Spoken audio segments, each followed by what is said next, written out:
যেই ব্যক্তি বিদআত করবে, একটা সমাজের মধ্যে একটা নতুন জিনিস যদি কেউ বের করে, যেমন মনে করেন 604 হিজরিতে এই তথাকথিত প্রচলিত ঈদে মিলাদুন নবীর নামে এই ভণ্ডামির এই আয়োজনগুলো শুরু হয়েছে 604 হিজরিতে।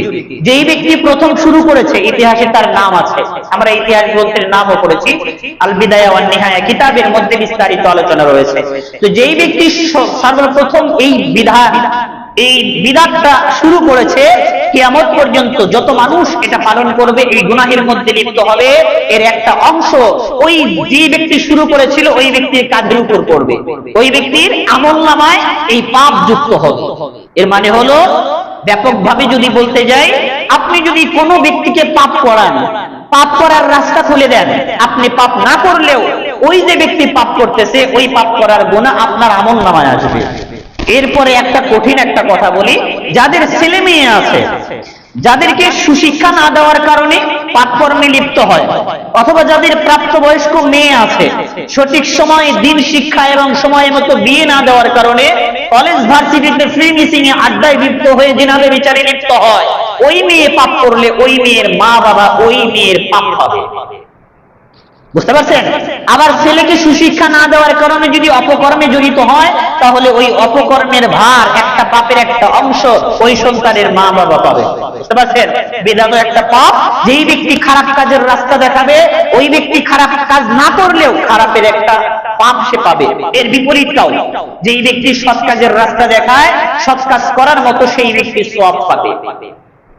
পবিত্র কোরআনে সূরা নাহলের 25 নম্বর আয়াতে আল্লাহ বলেন, ليحملوا أوزارهم كاملة يوم القيامة ومن أوزار الذين يضلونهم بغير علم ألا ساء ما يزرون। আল্লাহ বলেন, কোন ব্যক্তি যদি অজ্ঞতাবশত কাউকে খারাপ পথের রাস্তা দেখায়, কাউকে যদি পাপের দিক নির্দেশনা দেয়, না বুঝে না শুনে খারাপ একটা রাস্তা সে দেখাইলো, পাপ করার সুযোগ সে করে দিল, আল্লাহ বলেন পাপ করলে যেই গুনাহ, ওই গুনাহ তার আমলনামায় যোগ হবে, আর তার রাস্তা দেখানোর কারণে যত মানুষ এই পাপ করবে ওই পাপের বোঝাও তার কাঁধে চাপিয়ে দেওয়া হবে। আল্লাহ বলেন, আল্লাহ সাআ মা ইয়াজিরুন। এই পাপের বোঝা বহন করা, এটা যে কত নিকৃষ্ট একটা কাজ। কারণ আপনি শুয়ে শুয়ে একটা ইন্টারেস্ট পাচ্ছেন। এই যে ব্যাংকে টাকা রাখলে ঘুমায় ঘুমায় টাকা পাওয়া যায় না, এই যে একটা স্বাভাবিক কথা, আমরা অনেকেই এর সাথে জড়িত আছি। ব্যাংক থেকে যে ইন্টারেস্ট মুনাফা আসে, সেটার বিধান যেটা আমরা সবাই জানি, সওয়াবের নিয়ত ছাড়া অতিরিক্ত টাকাটা দান করে দেওয়া। যেহেতু আপনার বিকল্প নাই, টাকা পয়সা ঘরে রাখলে চুরি হয়ে যায়, এই কারণে সমাধানের পথ টাকা পয়সা নিরাপত্তার জন্য ব্যাংকে রাখলেন, ঠিক আছে রাখেন, কিন্তু সেখান থেকে লাভ আসবে, এই লাভটা আপনি খাইতে পারবেন না। এটা সওয়াবের নিয়ত ছাড়া একজনকে দান করে দিতে হবে, কিন্তু এটা আমরা অনেকেই করি না, কারণ টাকা পয়সার লোভ সামলানো কঠিন। যাই হোক, কি বলতেছিলাম, তো বিছাড়া ওখান থেকে যে লাভ আসে, ওই লাভটা সে খাচ্ছে আর ইবাদত বন্দেগী করতেছে। ওই যে হারাম খাওয়ার কারণে জায়নামাজের রুকু সেজদাগুলো যে তার কবুল হচ্ছে না, এই বিছাড়া এই বিধানটা জানেই না। আমি যে হারাম খাচ্ছি, অথচ হারাম খাওয়ার কারণে আমার রক্ত মাংস যে নষ্ট হয়ে যাচ্ছে, আর এই রক্তে মাংসে গঠিত, নাপাক রক্তে মাংসে গঠিত শরীর দিয়ে ইবাদত বন্দেগী করতেছি, এগুলো যে কবুল হচ্ছে না, এটা আমরা অনেকেই জানি না। জানি? এখন তো জানলাম, এখন তো জানেন নাকি? কি বলতেছিলাম, আরেকজনের পাপের বোঝা বহন করতে হবে। আপনি যদি কাউকে পাপের রাস্তা দেখান, যেমন মনে করেন আপনার বাড়ির পাশে একটা মাঠের গান বাজনার আয়োজন হচ্ছে, আপনি ওখানে স্পন্সর করছেন, ওখানে কিছু টাকা পয়সা দিচ্ছেন, ডোনেট করছেন, যে আপনার টাকা পয়সার বিনিময়ে, অথবা আপনি ব্যবস্থাপনা করে দিচ্ছেন, ওখানে যত ছেলে মেয়েরা নির্লজ্জতায় লিপ্ত হবে, অশ্লীলতায় লিপ্ত হবে, আপনি ঘুমায়া ঘুমায়া একটা ইন্টারেস্ট পাবেন, ওই যে পাপ করার বোঝা আপনার কাঁধে চলে আসবে। ওখানে যে ছেলে মেয়েরা নাচ গান করতেছে, আপনি না করেও ওই রুকু সিজদা করতেছেন, মসজিদে এসে নামাজ পড়তেছেন, এখানে শুয়ে শুয়ে মসজিদে বসে বসে আপনি সওয়াব না গুনাহ পাবেন। এই কারণে আমার মাধ্যমে যেন কেউ খারাপ কাজ করার সুযোগ না পায়, আমার মাধ্যমে যেন, আমার সাহায্যে যেন কেউ খারাপ কাজ করার রাস্তা না পায়, বরং আমার কাজ হলো কেউ খারাপ কাজ করতেছে, আমার ক্ষমতা থাকলে আমি একটু বাধা দেই, সেটা বন্ধ করে দেই। ওটা বন্ধ করে দিলে ওই বন্ধ হওয়ার কারণে যত ছেলে মেয়েরা পাপ থেকে বাঁচবে, আমি শুয়ে শুয়ে একটা সওয়াবের অংশ পেয়ে যাব। হাদিসের মধ্যে আসছে, মুসলিম শরীফের হাদিস, قال رسول الله صلى الله عليه وسلم من دعا إلى هدى كان له من الأجر مثل أجور من تبعه লা ইয়ানকুসু যালিকা মিন উজুরিহিম শাইআ।